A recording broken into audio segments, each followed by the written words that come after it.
lovely dreamers. I'm really happy to see you again. Welcome, or welcome back to this channel called Old School ASMR Sounds. If you're new here, I'm Kristin, and I make ASMR videos. I love creating play roles, but I also love making true crime videos. So if you do not like this type of video, please check my other videos. Maybe you might find something that you enjoy. So I hope that you are all doing fine. I hope that you had a wonderful weekend.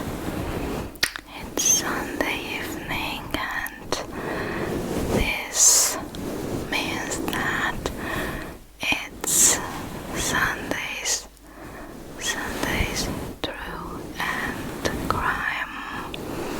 True Crime Sunday. So welcome to another story. Welcome to you, and you, and you, and you. Thank you very much for stopping by. Thank you very much for your nice words, for your wonderful words. I love reading them. Please don't forget to drop a like if you enjoy this, of course, or consider subscribing. This will help my channel grow. And now find yourself a cozy spot, cozy spot, and sit back, relax. Please let me know if you like this whispering type of ASMR video, or you want me to go back to soft spoken. So just let me know what do you enjoy best, whispering or soft spoken. And today's story is about some type of toxic poisonous love and persons. You know, sometimes we're just like flowers. When you find nice flower in the garden or somewhere in the fields, the first impulse is to grab it, to pick it, take it home with you. But not all flowers are just beautiful. Some of them are toxic, and it's better to leave them where they are.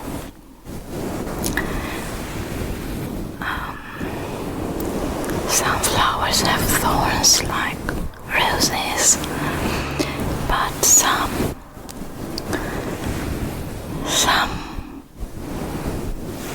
others are extremely toxic.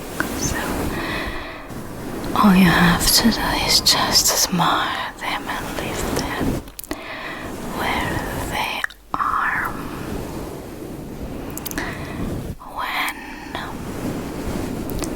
When a young man called Gregory, a kind-hearted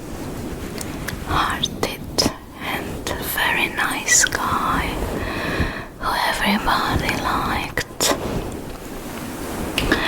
when he met somewhere in Mexico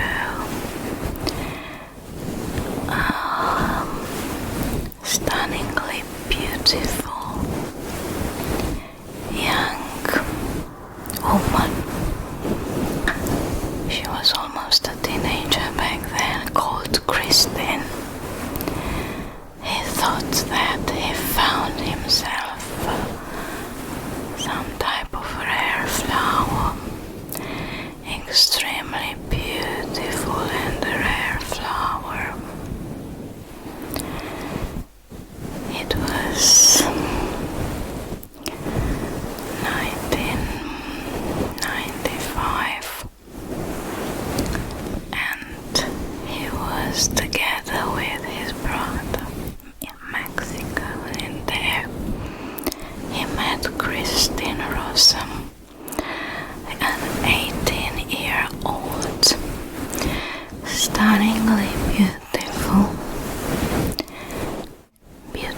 girl with blonde hair and hazel eyes.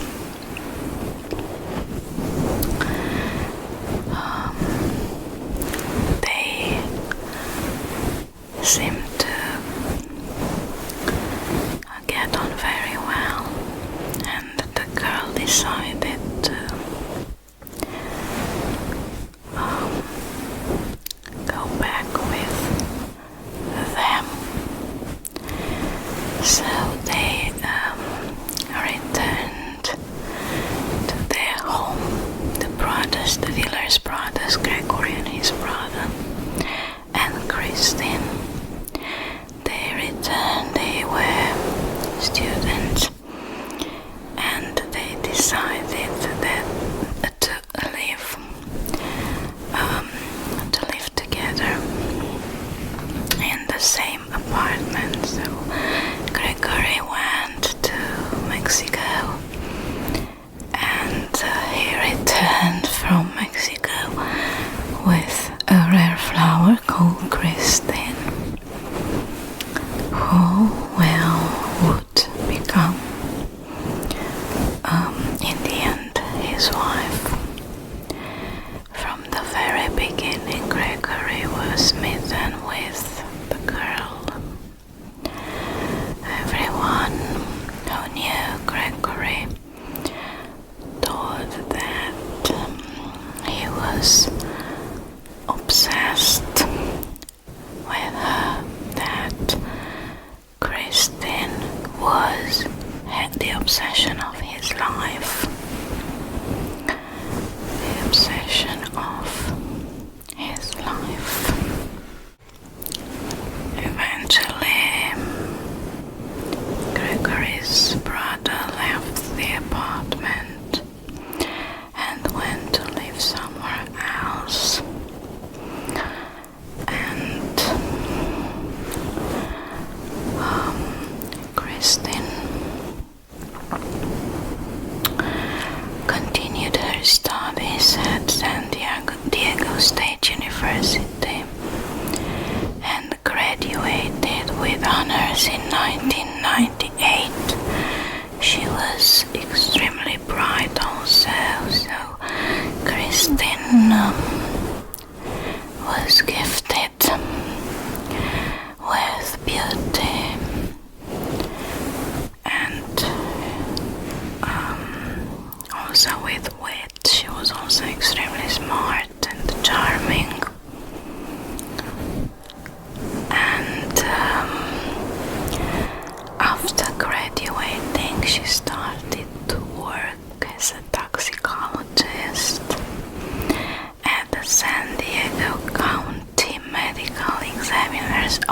days. Wow. Kristin and Gregory got married in 1999, and she was absolutely beautiful. She looked exactly like an angel at her wedding, and Gregory seemed to be, as I have told you, absolutely charmed under her charm. She seemed to be absolutely smitten with her. He seemed to be extremely in love. And they moved to an apartment in the university campus.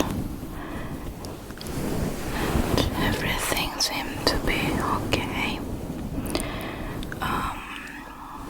Gregory also had a very good job and was very passionate about his job. She worked as a toxicologist. They had just got married, and life seemed to be extremely beautiful.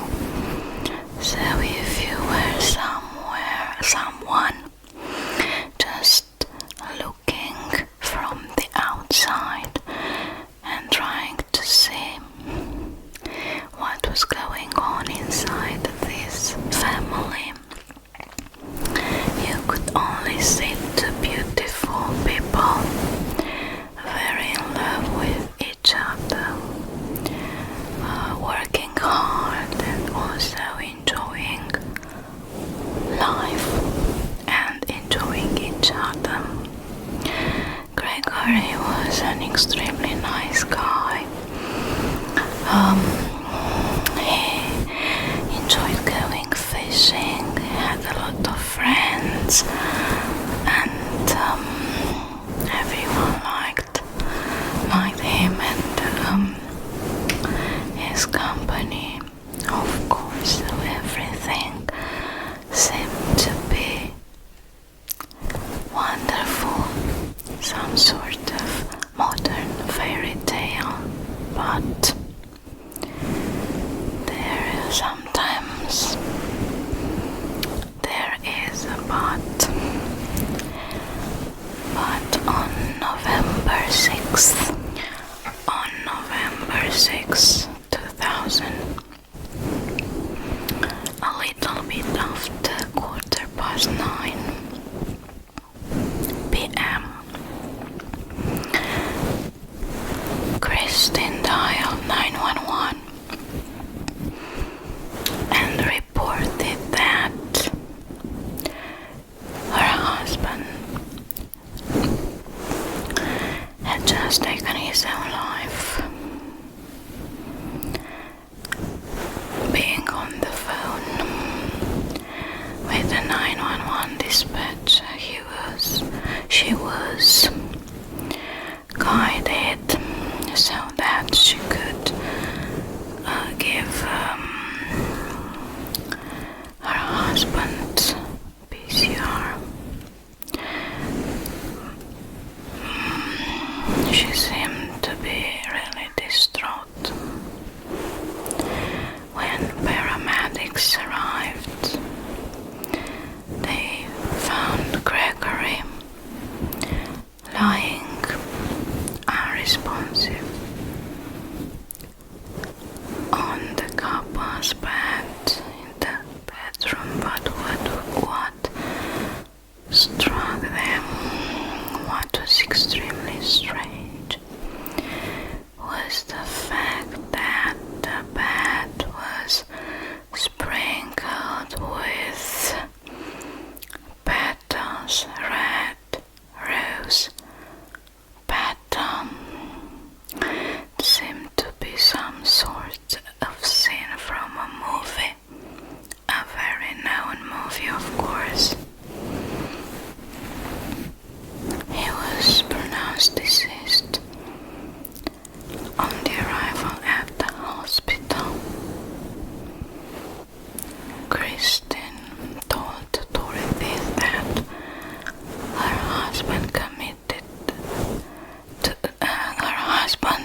they asked police to open an investigation.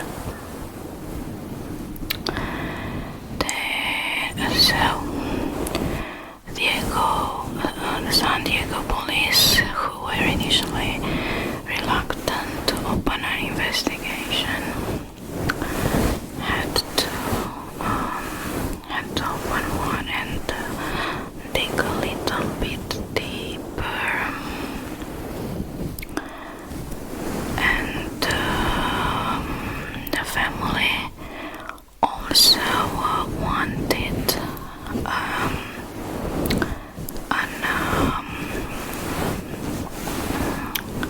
extra autopsy, to say so, to an outside lab in Los Angeles, because they didn't want this autopsy to be performed, of course, performed by the San Diego medical examiner, because there was some potential conflict of interest, of course.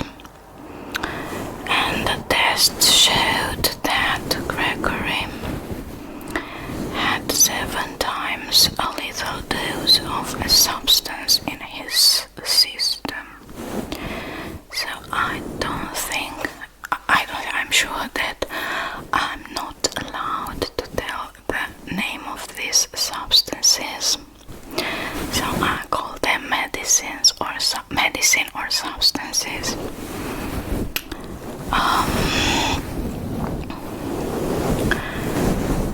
And being questioned, Kristin told detectives that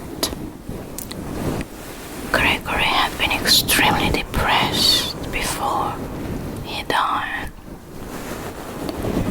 and that he even drank heavily on the night he died. But now let's get inside the story and see what was happening from within, from another perspective. Up to this point we were just looking inside through the window, and all we could see was a happy couple living a wonderful life, a fairy tale life, when tragedy struck.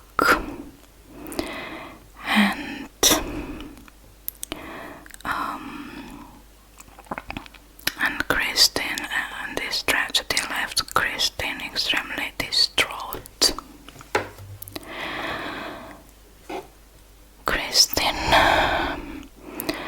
that extremely beautiful, young, glamorous, smart, witty, with an awesome job young woman, who seemed to have met the perfect man as a husband, and who seemed to have the perfect life. Kristin Rossum was born on the 25th of October 1976. She was born in Memphis, Tennessee, but she grew up in California. Her father was, maybe still is, I don't know, a professor at the college, and her mother also worked at the university. Kristin also has 2 brothers. Since she was a little girl, she was extremely smart and talented. She took ballet courses and she did great in school. But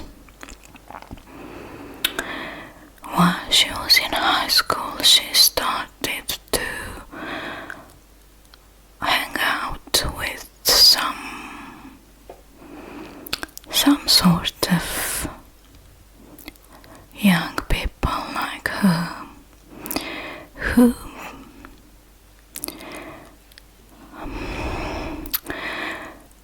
who were not just the right persons to say so, and she became addicted to forbidden substances.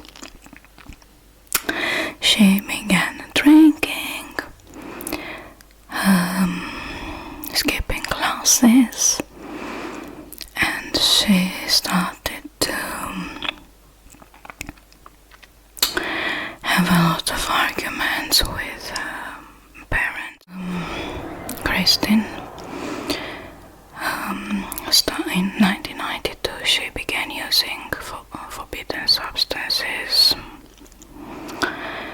but still in 1994 she enrolled part-time at the University of Redlands and moved into a dorm on the campus.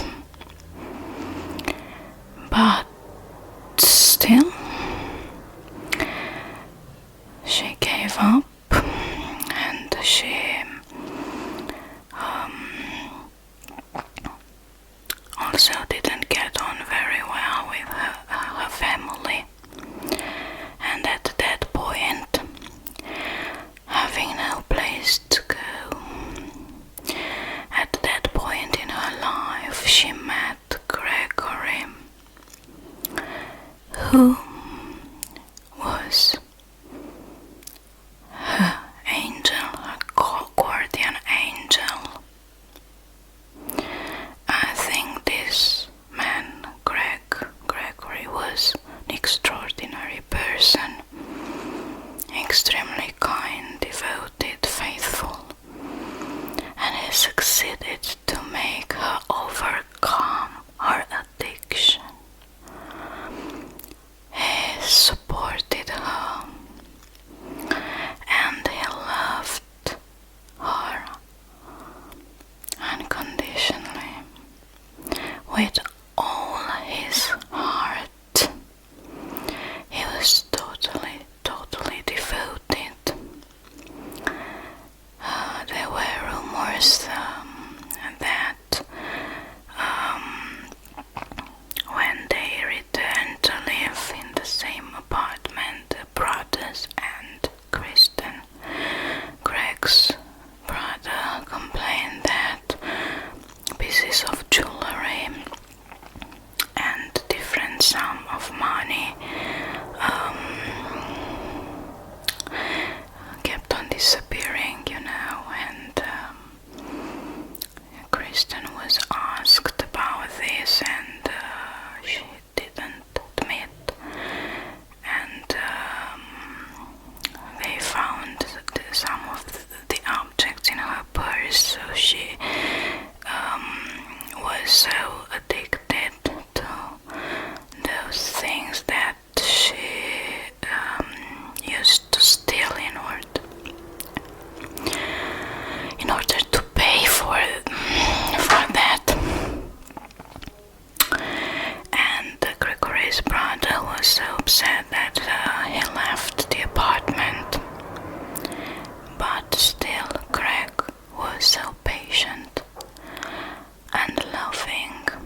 took a long, long bath. That's what she said, that she took a long, long bath. And after she had taken that bath, she went into the bedroom and found Gregory. She explained the presence of the sprinkled red roses, sprinkle those petals of red roses, saying that Gregory wanted probably to recreate a scene from her favorite movie, which was American Beauty. And she said that he had brought a bunch of roses for her birthday, and that there were 4 of them left, and he used those to create that atmosphere, and that rose petal signature was somehow his goodbye message to her, addressed to her. But the police found everything extremely strange, and they went into the bathroom to check. And they looked around and found that the bathtub didn't have a stopper. The stopper was unscrewed somewhere up on a shelf.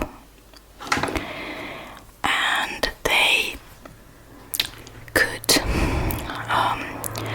definitely tell that she was lying. And she also arranged that his skin and his eyes to be donated, and she decided that Gregory would be cremated immediately. At that point, Gregory family asked the police to dig deeper and to investigate, because something was definitely wrong. And that's what the police did. They could find out that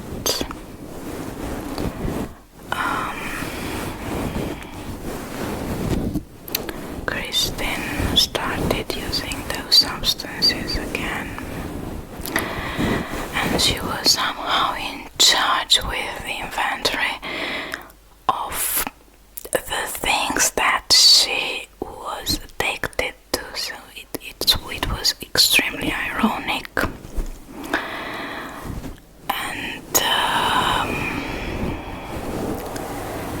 they found out that Gregory knew about this, and again probably he tried to help her overcome this again, and he wanted her to quit her job in order to stay away from those things.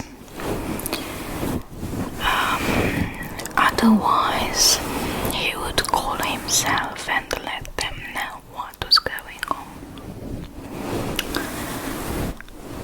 But she didn't have any intention to leave her job, of course, especially that she was having an affair with her boss.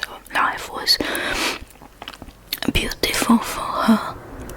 She had the job of her dreams,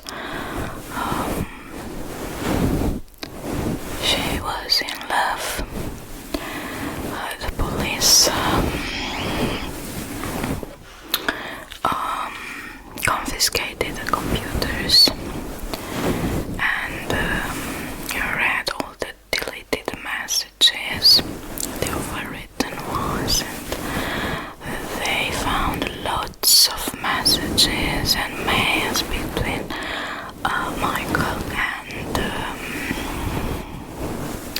and Kristin, and they were talking about soulmates and destiny, so they were extremely in love. And a week before, I think, before the tragedy, they both attended a conference about the substance, the use of the very substance that was found in Gregory's system, the substance that caused his death. So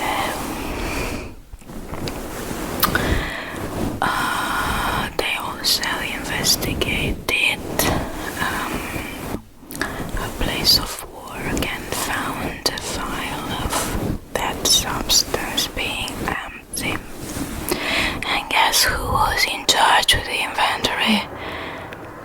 Kristin. So she had access to all those substances. Gregory's family said that he didn't like pills. He didn't used to take any kind of medicine, not even for a headache. And in his system they were found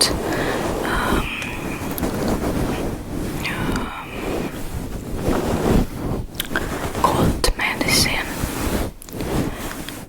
And initially Kristin said that he overdosed with cold medicine because he knew that if Michael was in charge with the autopsy,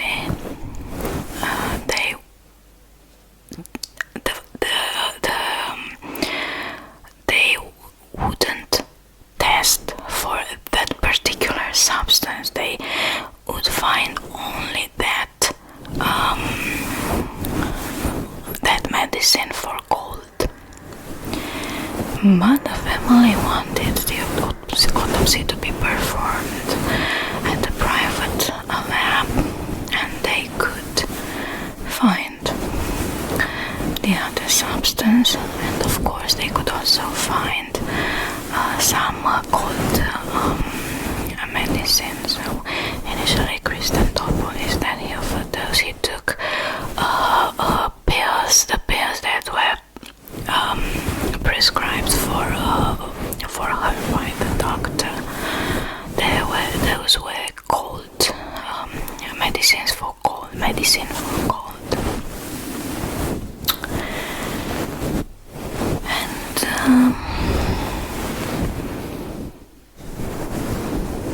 although nobody could believe that this angelic blonde-haired woman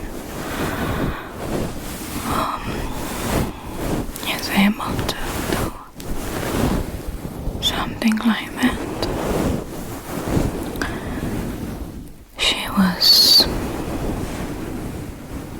arrested on June 25th, on June 25th, 2001. Kristin was arrested and charged with murder. On January 4, 2002, her parents paid her bail.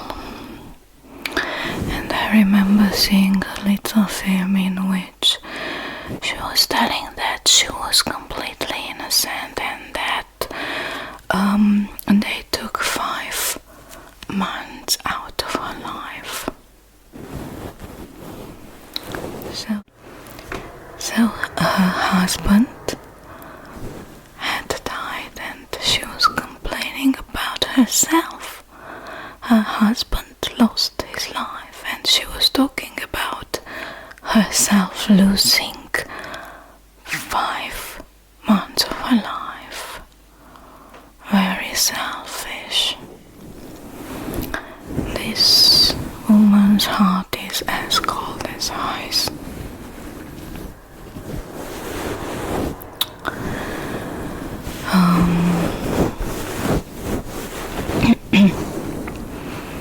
At the trial, Kristin appeared as a model on the catwalk, extremely elegant, as if she was attending some sort of party, as if she was telling, "Look at me, how could a woman that looks like me and acts like me do something like this? I'm totally innocent." At the trial, the prosecution accused Kristin of murdering her husband to keep him from telling her bosses about her affair, and her use of the substance stolen from the lab. The defense argued, telling that Gregory was extremely depressed and that he poisoned himself. Gregory's brother, testified that it was very difficult for him to believe that his brother did such a thing, because he really hated medicine. He hated any kind of pills.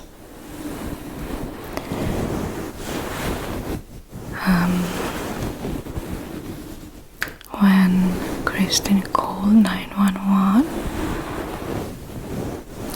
they guided her and taught her how to perform CPR to her husband. But according to the paramedics, there was not such a thing. Gregory was found alone in the room, and she didn't even touch him.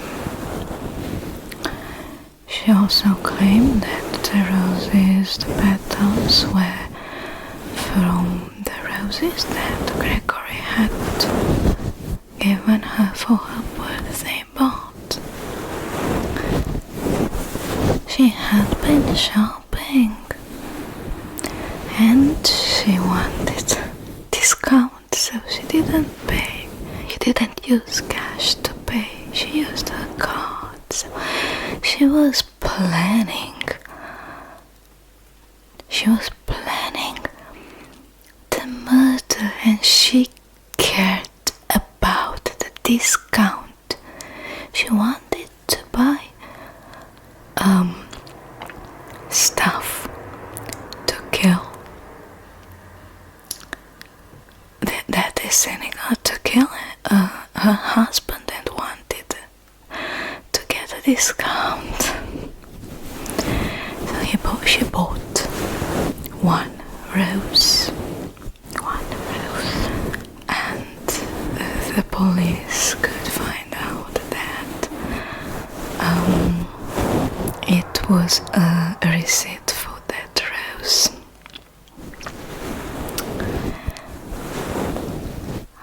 And she was the one who staged everything in order to recreate the scene, so dramatic, that scene from the American Beauty.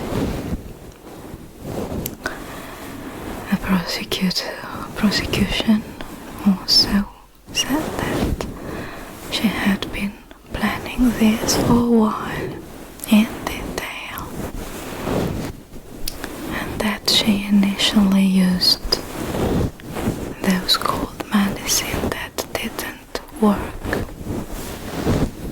And she finally decided to use the other substance, which was more powerful. And she knew that they wouldn't test for that substance, but as I have told you, the family asked for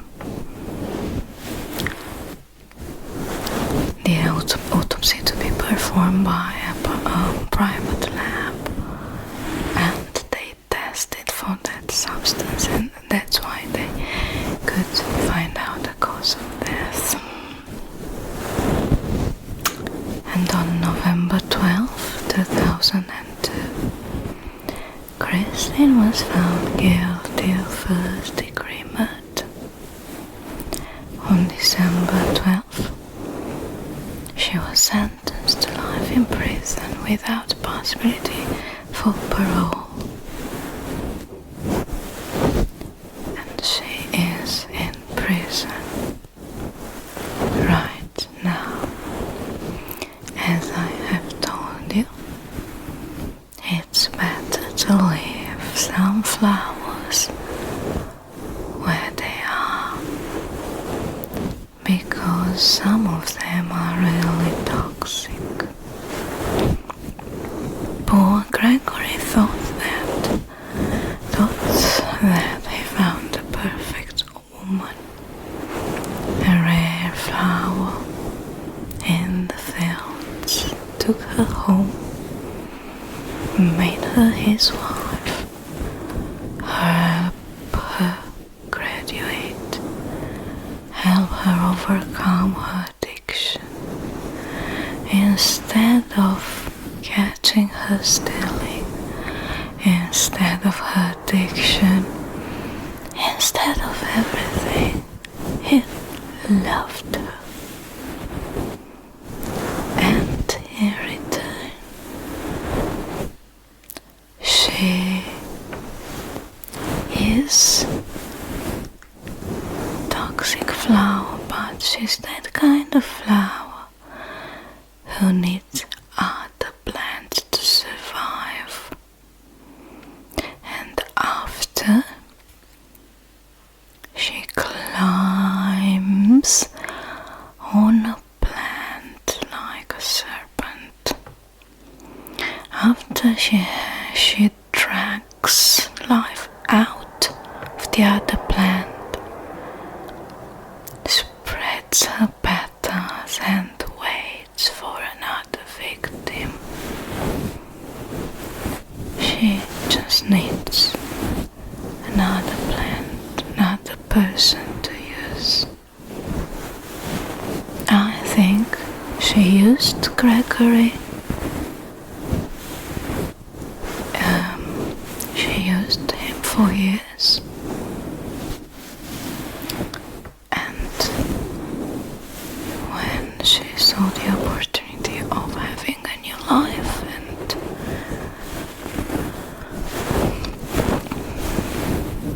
when she met another man, she just got rid of him. So she is now where she belongs. So let me know in the comments what you think about this. I love reading your comments, so I hope that you enjoyed my story. And now it's time to say goodbye to you.